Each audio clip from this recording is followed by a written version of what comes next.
Bienvenidos a Ideal Millennial Entrepreneur Podcast, the podcast for millennial entrepreneurs, where each week I share financial tips on how to improve your finance, increase your income, and your mindset as a millennial entrepreneur.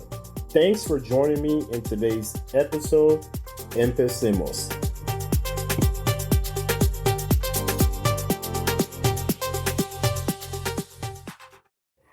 Welcome to the Ideal Millennial Entrepreneur Podcast. I am your host, Amir Estimo. Thank you for tuning in to today's podcast episode, because you could be doing anything in this world, but the fact that you are listening to this podcast episode, it is much appreciated. Thank you for joining me, and hopefully if you enjoy this content, please like and share the podcast with whoever that you may think this is useful for. And also rate and review the podcast. Now, we are going through a change in the podcast because all of you guys know this podcast used to be called Think Generational Wealth, but now we're calling it the Ideal Millennial Entrepreneur Podcast. So we're still working on the website, but if you want to check out some of the content, let's say you don't have, who doesn't have a phone these days, but let's say you're on the go or whatever. You can check out on podcasts. You can check it out on Apple. You can check it out on Amazon. You can check this podcast out on YouTube also. So if you look for Ideal Millennial Entrepreneur, you will also find this podcast too. You can subscribe to the YouTube content. But today's podcast is a continuation of basically a mindset and motivation.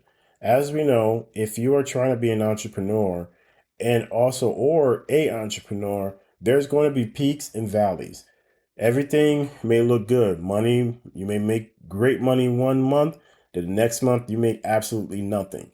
So that's one of the things that if you cross over into this entrepreneurship, have to have the right mindset to do so. So I'm sharing for this month, April. So on Wednesdays and Thursdays for this month, every day on Wednesdays, 6 p.m. Central Standard Time. But on Thursdays, you will see the second podcast will drop Thursdays, 3 p.m. Central Standard Time. So you will get two back-to-back motivational content podcasts for this whole month. And it's going to be really we're going to hone in so much about mindset, having the right mindset. And these are from world-class speakers from Les Brown, Eric Thomas, Jim Rohn, Zig Ziglar, etc. And I think to get into this entrepreneurship and stay in this entrepreneurship, it is not easy. It's not for the faint. And I can tell you from myself and experience what I endured last year, even this year.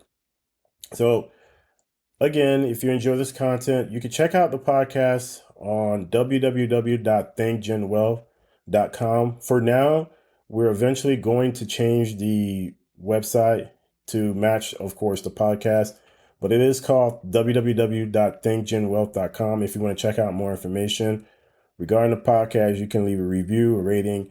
It is much appreciated. So this is not the entirety of the speech by Les Brown. This is just probably about 10 minutes of it you'll get, but I will link it in the show notes. You can go check it out whenever you get a chance. You can check out the full recording itself, but this is just a snippet of it for now. See you next week. Much appreciative.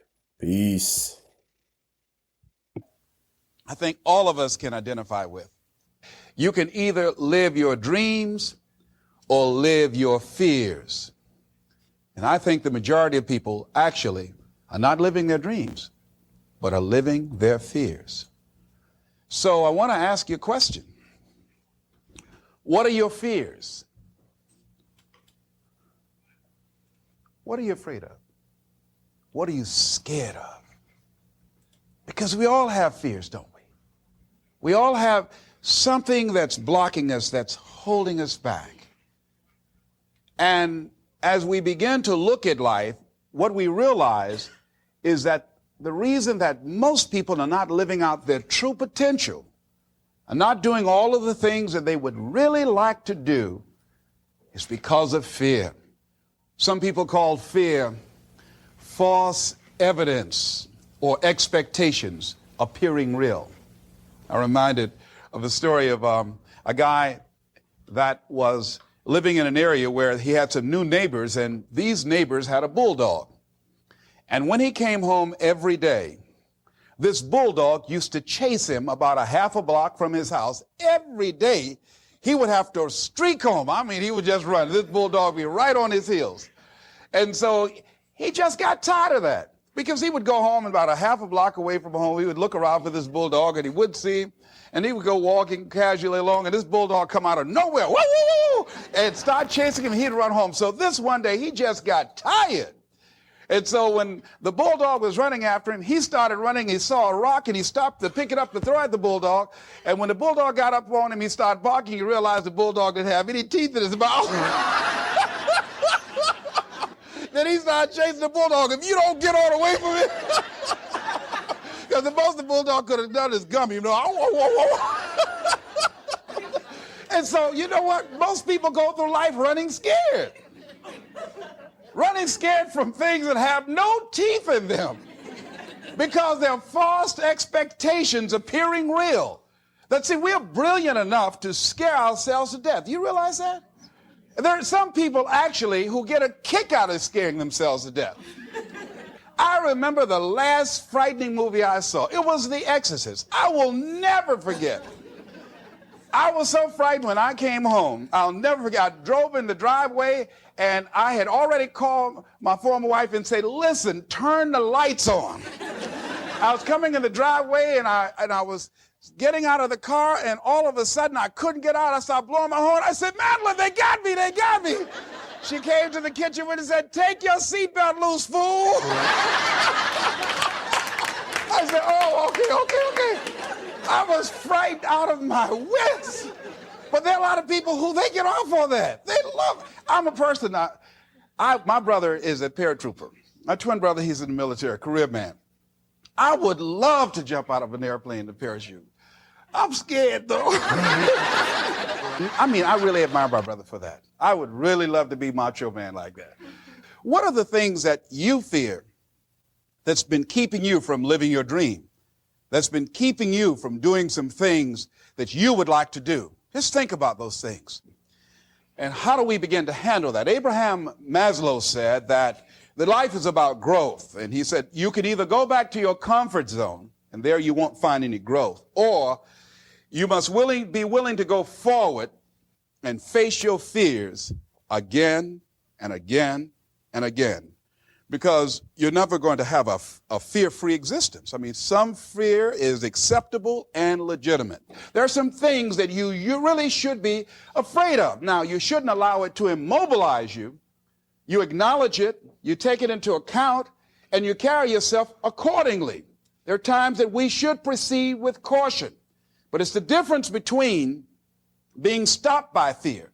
It's the difference between having a fear and the fear having you. So what do? One, acknowledge it. And knowing that it's okay. Don't condemn yourself for being afraid. It's perfectly fine to have some fears. You acknowledge your fears, you embrace those fears, and then you move on. You act on whatever it is that you fear. Because once you embrace it, see, what you resist will persist. What you resist will persist. So one of the most important things is to begin to embrace your fear. The fear of bodily harm, that's legitimate. When I was a disc jockey in Columbus, Ohio, you know, I was young, about 22, 23, thought I was tough, and I was on the air. And Al Green, who was a great performer at that time and still is now singing gospel music, had a record. His first hit record was Back Up Train. So a guy came in the town and was impersonating Al Green. I happened to know Al Green because I'd already booked him. And so when I found out this guy was impersonating Al Green, I came on the air and did an editorial about him, and I exposed him. He was a rather big fellow, and so he had the word out that when I see this guy Les Brown, the disc jockey, I'm going to knock him in the mouth for having a big mouth. So I was driving down Main Street in Columbus, Ohio, had my son in the car, and I always had this little saying, hey, if anybody ever put a threat on me, I'm going to make them honor it. So I saw this guy in the street. So I pull around. I said, excuse me, I'll be right back. Got out of the car. I said, hey, man, I heard you said that you were looking for me. I'm Les Brown. He said, you are? I said, yeah. I said, what is it? I'm the one that said that you are an imposter. I said, I want to know what you're going to do about it. He opened his coat and he had a gun there. I say, but whatever I said to hurt your feelings, I want you to know it's all right.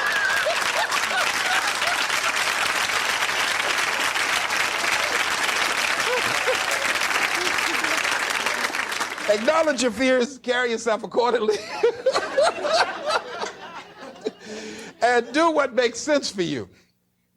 Well, one major fear I've always had is a fear of the dentist. And this fear had me. I didn't have that fear. And what really reinforced it, you got to watch things that can feed your fear.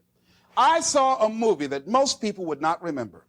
This movie was starring Dustin Hoffman. It's called The Marathon Man with Laurence Olivier. When he's trying to get a confession out of here. And he took this drill out.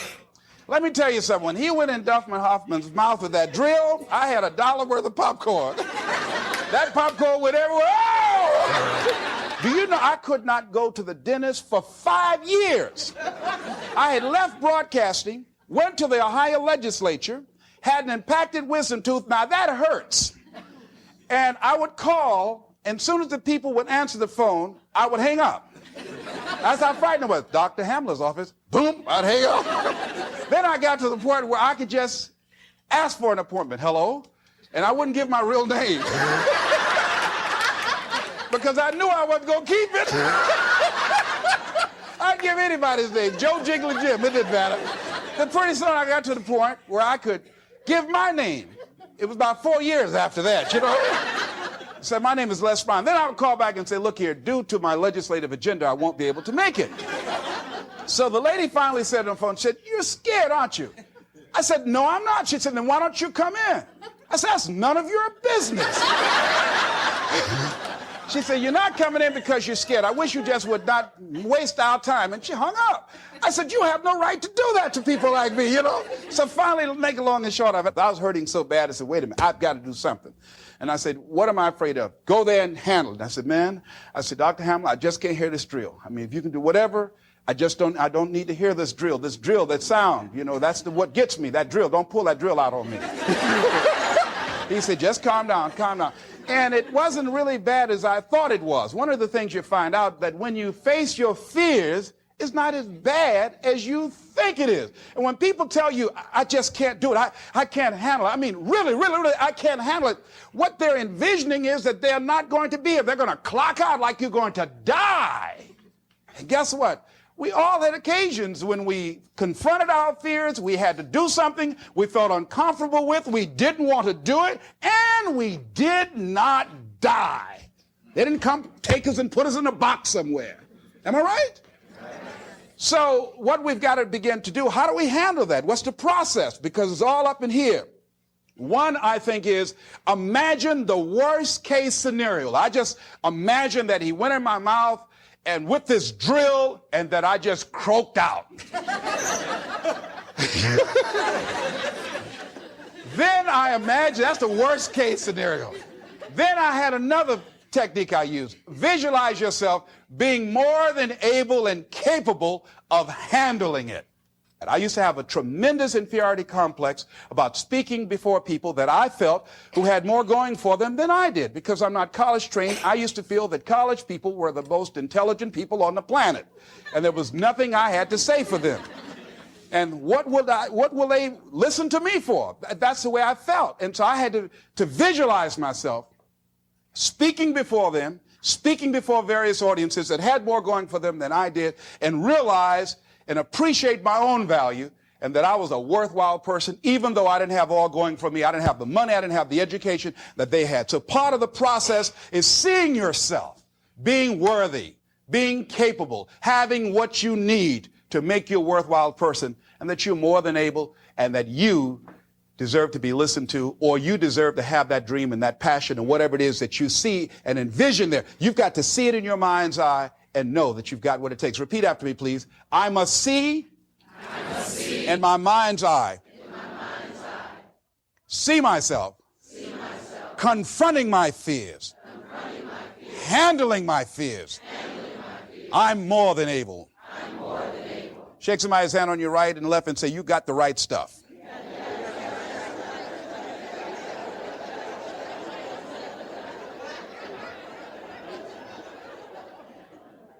So deciding as you look at your life, as you look into the future and say, what fears am I holding on to? What fears that I'm allowing to imprison me, that's keeping me from breaking out, that's keeping me from living up to my true potential, that's keeping me from really being happy, that's keeping me from having a sense of adventure and excitement in my life? What's keeping me from controlling my destiny? What fears that I'm giving that permission to? Notice what I said, that we must give our permission to fear to immobilize us. Because whatever discomfort you experience, whatever challenges or difficulty that it is, you got to handle it. Got to go up in there and wrestle with it. Will it be easy? No. Will it be challenging? Yes. A friend of mine who's going into recovery. He's been addicted to crack cocaine for years and alcohol. And he was talking about how challenging it was and why he was dreading going into cold turkey. I said, what do you want me to tell you? That it's going to be a picnic? No, it's not. It's going to kick your butt? Yes, it is. Are you going to want to die? Yes, that's a part of it. But that's just what you must go through in order to get where you want to go. And guess what? You are strong enough to do it. You're strong enough, and your life is worth whatever you have to go through to get past this addiction. Whatever you have to do. This dream you got, whatever you want to do, will it be easy to just run out there and do it? No. Will it happen overnight? No. Will it be a struggle? Yes. Will there be times when you can't make ends meet? Yes, that's a part of it. Will there be times you won't know what to do? Yes, that's a part of it. Will you have some opposition? Will things go wrong sometimes? You will have many visits from Murphy. Now, if you're saying, well, who's Murphy? Don't worry.